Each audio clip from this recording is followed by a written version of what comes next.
same, and no one who meets Christ today will ever be the same either, for he is timeless. In many ways, our world is radically different from that of the first century, but in other, more basic ways, it is still the same.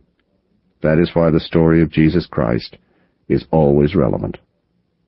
For one thing, across the centuries, the human heart has not changed. The insecurities and fears of the first century are ours. So also is the yearning for meaning and purpose in life, the burden of guilt, the fear of death, the longing for love and trusting relationships. Nor has God changed across the centuries. Just as he came down in the person of his Son and touched the lives of people in the dusty villages of Palestine so long ago, so Christ can change our lives and walk with us wherever we are every day as we open our hearts to him and follow him by faith. Yes, the story of Christ's transforming love and power continues to be the greatest story ever told.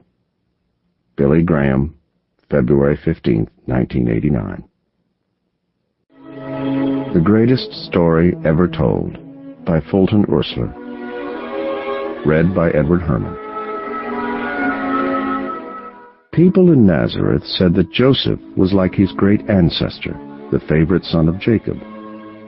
It was true that the carpenter of Nazareth, with his small golden beard, so different from his black-haired neighbors, was a dreamy, quiet-spoken man, looking more like a scholar than a craftsman. The golden-bearded Joseph with the prematurely bald head was called a visionary because he refrained from gambling with travelers of passing caravans. He avoided tavern women and found his pleasure in good talk with a few neighbors. Among Nazarenes, these were queer habits, for generally they were a rowdy lot. This town, lying hidden in the mountains, was near a post on a busy trade route between Europe and Asia, so there was often excitement in the neighborhood, a tide flowing back and forth of camels and baled merchandise, pungent fragrances and spicery and rainbow silks of the East, skilled manufactures of the West, wines and oils, the barter and trade of Alexandria and Damascus. At night, caravans often rested in the fields, and the rocky hillside gleamed with golden tongues of campfires. The townsfolk got their news from those travelers, and day and night lived in an atmosphere of the new, the strange, and the exciting. They were rough men, these merchants and camel drivers, and the people of the town were rough too, ready to take offense, ready to brawl, to gamble and haggle, ready for anything. For this night's negotiations, Joseph had made great preparations. Behind the curtain at the back of his shop, he scrubbed all the sweat from his stocky body. The muscles of Joseph were strong as those of any Nazarene bully. He could put his shoulder under a Roman axle and lift a broken chariot from the mire. Thoroughly he cleansed himself and trimmed his beard and washed the sawdust out of the stiff tangles of his curls. Carrying a gift of Damascus sweets, he set off through the crowded street of the coppersmith. Just at the edge of the town, about a mile from Joseph's workshop, on a shoulder of a hill stood the house of Mary. It was somewhat more substantial than the average dwelling, and much more charming to the eye than the shacks of sun-dried bricks in which lived so many of the valley people on the floor of Sharon and the great plain below. Mary's home was made of the mountain stones. It was covered with plaster, and the white half-ball dome at the top had a square terrace all around it, on which fruits and vegetables were drying tonight. The flooring of that dome-shaped roof was on a slant to pour the scant rain down into a rocky cistern in the rear. The parched land of Palestine hoarded every raindrop. The door opened into the one large chamber of the house.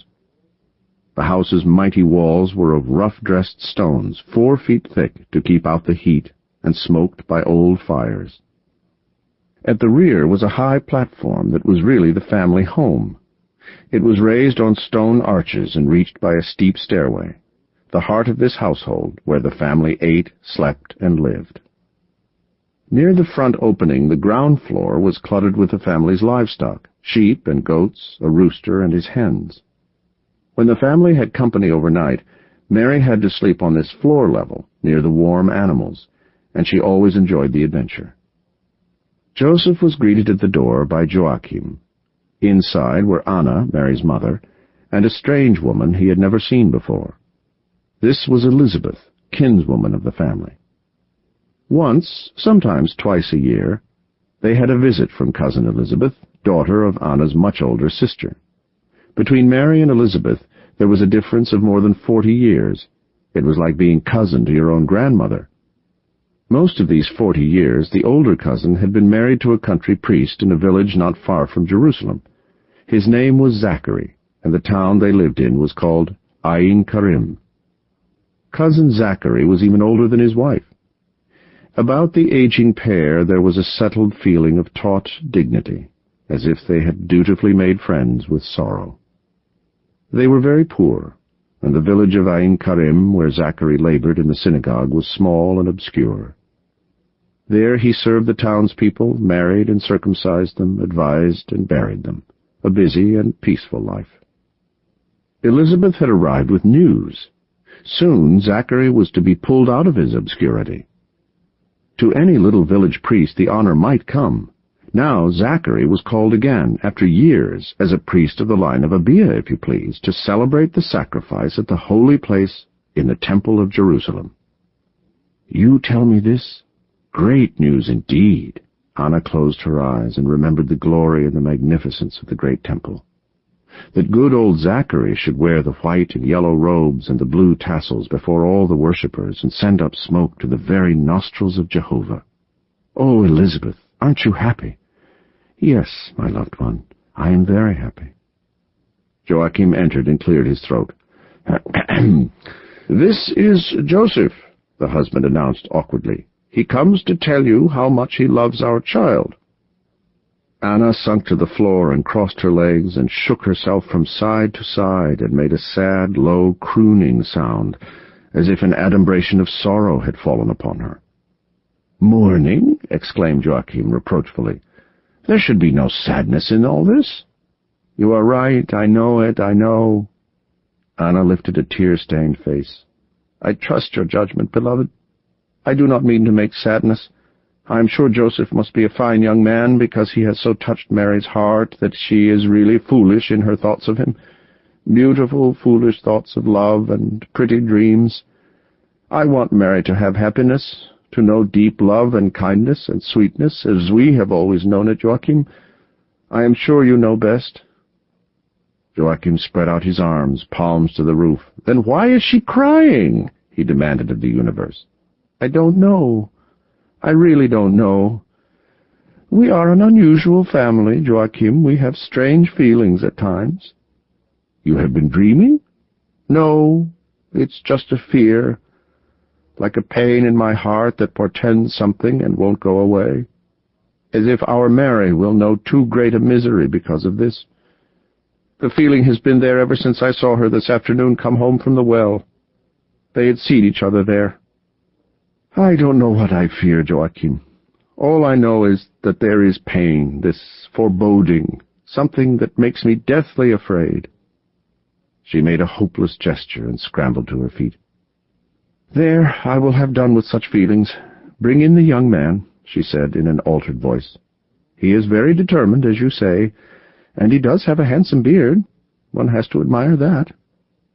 The worry in her heart was lessened when Anna met Joseph for the first time.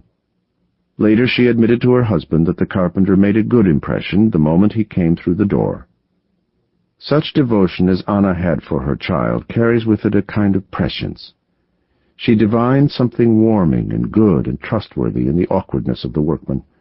In his placating smile she sensed a guarantee of honor.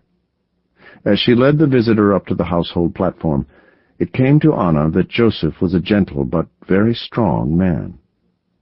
There was a certain ceremoniousness in the beginning of the interview. The drinking of a traditional cup of hospitality passed from hand to hand, and an embarrassed discussion of weather, of crops, and of burdensome taxes. Then they came to a complete stop, and after a silence Joseph blushed and said bluntly, "I love your daughter Mary. I saw her on the first day you moved into this town. I have seen her every day since, except that sad time when she was ill with a cold and you kept her in bed." "You knew about that?" gasped Anna. then turned her head suspiciously. She had heard what the others had not, the distant tinkling sound of young laughter. Where was that Mary? She had gone to the roof with Cousin Elizabeth. Wherever she was now, she was listening.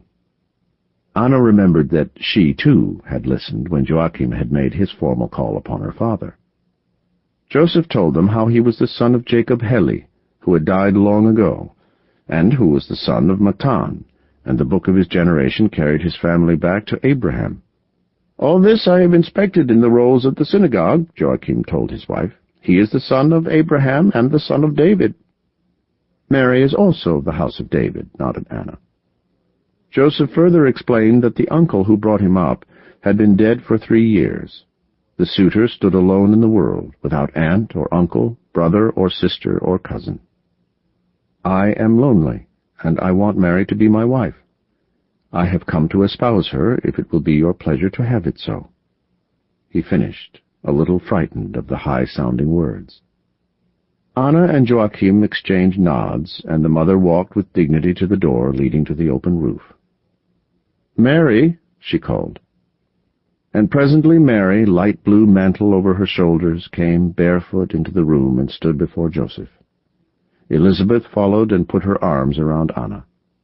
The father took the young man's hand and placed it in the hand of his daughter, and gave them his blessing. The future bridegroom thanked the mother and father, but kept looking at his promised one. So young and strong and dreamy was Mary that night.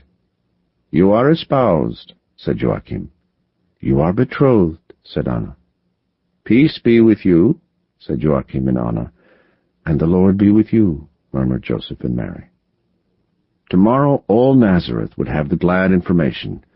"Why," thought Joseph as he laid his other hand over hers, "this is almost as official as being married." In this province of Galilee, and indeed in all Palestine, once a couple were engaged, only the most serious circumstances could justify man or woman in breaking off. And Joseph chuckled at the ridiculousness of the notion that he could ever be minded to break his engagement with Mary. Of course, Joseph was invited to go along with the family to attend Cousin Zachary's proud occasion in the temple. With the double delight of a country boy on his first long journey and a well-read man who knew the history of where he was and what he was seeing, Joseph beheld Jerusalem. The sight of the mustard-colored walls, the bastions and indented parapets, the battlements and towers roused in the carpenter a kind of tranquil ecstasy, the state he had sometimes known in prayer. Soon they passed through the gate and made their way down the noisy darkness of the roofed streets, stepping gingerly to avoid the filth of the paving stones and lifting their noses helplessly. The reek and feculence and foulness, the unutterable stink of the Jerusalem streets, were in their nostrils, even as they stared at the ivory and gold glories of Herod's palace on the western hill, his amphitheater for games, and his castle, Antonia, named for his great chum, Mark Antony. A broad area, this place of the temple, with its still unfinished colonnades. The eyes of Joseph bulged. Its great rectangle was at least 400 yards the long way, and 300 yards east and west. A vast plain of worship and sanctuary and marketplace for ecclesiastical supplies. As they came nearer to it, Joseph began to see signs warning Gentiles to keep out of the inner courts on pain of death. Now they were entering the outer and lower court, first approach to the sanctuary where Cousin Zachary was to appear in his hour of glory, chief performer of the sacrifice just before sundown. Already thousands of worshippers filled the rectangle within the 5 gates of this mighty edifice, with its courts and double galleries, its marble pillars 50 feet high, and its roof made of blood-red cedar from Lebanon. Mary's heart was filled with wonder. She had the odd feeling that she had been here before. Actually, as a very little girl, she had been brought here by her parents, but she had been too young to remember it. Without delay, Anna and Elizabeth and Mary proceeded to the court of the women, beyond which they might not go. Joseph and Joachim, mounting the farther steps, paused at the entrance to the inner court to take it all in. The rays of the evening sun poured down fiercely on their heads. The service was soon to begin. This present temple